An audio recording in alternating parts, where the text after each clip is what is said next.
మే నెలలో అరుదైన రాజయోగాలు. ఈ రాశులకు లక్ష్మీదేవి ప్రత్యేక ఆశీస్సులు. మరి ఆ వివరాలు ఏమిటో పూర్తిగా తెలుసుకునే ముందు మీరేమైనా సమస్యలతో బాధపడుతుంటే వాటి పరిష్కారం కోసం మీరు మా గురువుగారి నెంబర్కి కాల్ చేసి మీ సమస్యలకు తగిన పరిష్కారం పొందండి. ఖచ్చితంగా మీ సమస్య పరిష్కారం అవుతుంది.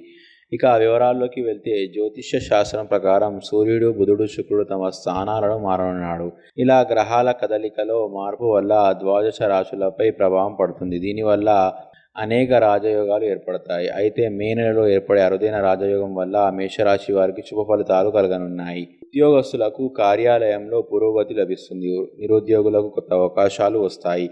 మీ కుటుంబ జీవితం సంతోషంగా ఉంటుంది. ఆరోగ్యం పరంగా సాధారణంగా ఉంటుంది. సూర్యుడు, శుక్రుడి ప్రభావంతో ఉద్యోగులకు మంచి అవకాశాలు రానున్నాయి. అయితే అనవసర ఖర్చుల విషయం జాగ్రత్త. అలాగే కుంభరాశి. ఈ రాశి వారు మే నెలలో అనేక రంగాల్లో శుభ ఫలితాలను పొందుతారు. టెక్నాలజీ వంటి రంగాల్లో పనిచేసే వారికి మంచి విజయం లభిస్తుంది. పాత స్నేహితులను కలిసి అవకాశం ఉంది. మానసికంగా ప్రశాంతంగా గడుపుతారు. ఆర్థిక విషయాల్లో లాభాలు వస్తాయి. ఈ కాలంలో పొదుపు చేయడం కూడా నేర్చుకుంటే మంచిది. ఇంకా మీనరాశి. ఈ రాశి వారికి మే నెలలో ఆధ్యాత్మిక రంగాలపై ఆసక్తి పెరుగుతుంది. ఏదైనా మతపరమైన ప్రదేశాన్ని సందర్శించే అవకాశం ఉంది. అలాగే చేసే పనులపై ఎక్కువ శ్రద్ధ చూపుతారు. జీవితంలో సక్సెస్ అవుతారు. ఇంకా జీవితంలో ఎదురయ్యే సమస్యలు క్రమంగా తగ్గిపోతాయి. వ్యాపారులు కూడా చాలా మంచి లాభాలను